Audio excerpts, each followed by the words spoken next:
ആത്മീയത വളർത്തുവാൻ ഉപകരിക്കുമെന്ന് മുൻ പ്രതിപക്ഷ നേതാവ് രമേശ് ചെന്നിത്തല. മാന്നാർ കുട്ടമ്പേരൂർ കുറ്റിയിൽ ശ്രീ ദുർഗാദേവി ക്ഷേത്രത്തിലെ ദുർഗാ സ്വാന്തന നിധിയുടെ വിതരണോദ്ഘാടനം നിർവഹിക്കുകയായിരുന്നു അദ്ദേഹം. യജ്ഞങ്ങൾ ആത്മീയത വളർത്തുവാൻ ഉപകരിക്കുമെന്ന് മുൻ പ്രതിപക്ഷ നേതാവ് രമേശ് ചെന്നിത്തല പറഞ്ഞു. ക്ഷേത്രത്തിന്റെ വരുമാനത്തിന്റെ ഒരു വിഹിതം സ്വാന്തന പ്രവർത്തനങ്ങൾക്കായി വിനിയോഗിക്കുന്നത് ഉത്തമമാണെന്നും അദ്ദേഹം കൂട്ടിച്ചേർത്തു. മാന്നാർ കുട്ടമ്പേരൂർ കുറ്റിയിൽ ശ്രീ ദുർഗാദേവി ക്ഷേത്രത്തിലെ ദുർഗാ സ്വാന്തന നിധിയുടെ വിതരണോദ്ഘാടനം നിർവഹിച്ച് സംസാരിക്കുകയായിരുന്നു ചെന്നിത്തല.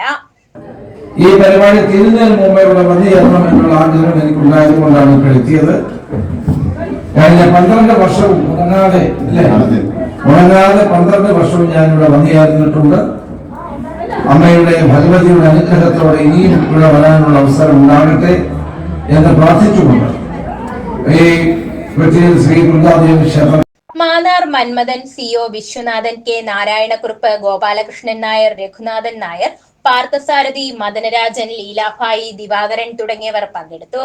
News bureau, Mannar.